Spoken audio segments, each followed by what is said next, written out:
இதுக்கு மேல display change பண்ணாம இருந்தா மொபைல் தாங்காதுன்னு ரீசெண்டா நம்ம பல்லடத்துல இருக்க மொபைல் ஹவுஸ் ஷாப்புக்கு டிஸ்பிளே சேஞ்ச் பண்ண போயிருந்தேன். நான் ஏன் இந்த ஷாப்புக்கு வந்தேன்னா எங்கேயுமே கொடுக்க முடியாத ஆஃபரான டிஸ்பிளே சேஞ்ச் பண்ணா 10 ப்ராடக்ட் ஃப்ரீயா தர்றாங்க.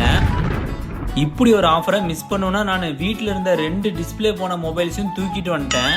ஃபர்ஸ்ட்ல டிஸ்பிளே சேஞ்ச் பண்ண போனா போயிட்டு நாளைக்கு வாங்கன்னு சொல்லிடுவாங்க. பல்லடம் மொபைல் ஹவுஸ் ஷாப்ல மேக்ஸிமம் 30 மினிட்ஸ்க்குள்ள டிஸ்பிளே சேஞ்ச் பண்ணி கையில கொடுத்துட்றாங்க. எனக்கு 20 மினிட்ஸ் தான் ஆயிருக்கும், அதுக்குள்ள டிஸ்பிளே சேஞ்ச் பண்ணி கையில கொடுத்துட்டாங்க. உங்களுக்கு டிஸ்பிளே சேஞ்ச் பண்ணணும்னா ஸ்கிரீன்ல காமிக்கிற நம்பருக்கு கால் பண்ணி உங்க மொபைல் மாடல் டிஸ்பிளே இருக்கான்னு கன்ஃபார்ம் பண்ணிட்டு போனீங்கன்னா உடனே சேஞ்ச் பண்ணிட்டு வந்துடலாம். டிஸ்பிளே சேஞ்ச் பண்ண கையோட original temper glass, original back cover, earphone, mobile stand, charger கேபிள்னு 10 ப்ராடக்ட் ஃப்ரீயா தந்தா வேணாம்னு சொல்லுவோமா? அதுக்காக தானே போனதே.